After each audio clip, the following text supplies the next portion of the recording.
COVID-19 menular, betul? Kita semua udah tahu itu.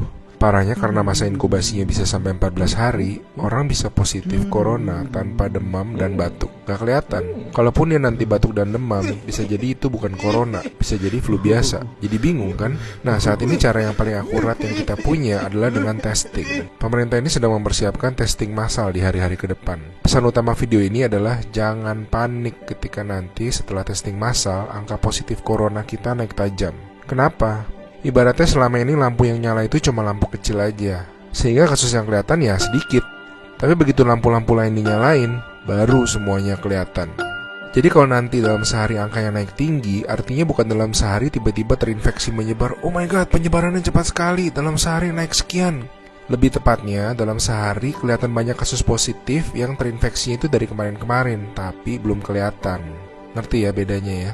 Pahit emang rasanya ngeliat fakta, tapi ini penting banget. Makin kelihatan, makin mereka bisa diisolasi sehingga nggak nularin ke orang-orang yang lebih banyak lagi. Korea Selatan tuh ngelawan COVID dengan cara ini. Mereka ngetes 300.000 orang dalam 7 minggu, sehingga mereka nemuin 8.000 orang yang langsung diisolasi, sehingga tidak menginfeksi khalayak yang lebih luas lagi. Kurva mereka langsung gepeng. Alasan lain untuk tidak serta-merta panik, COVID-19 itu penyakit dengan berbagai tingkatan menurut WHO. Secara statistik, sebagian besar kasus-kasus yang akan positif nanti akan masuk ke dalam kategori sedang.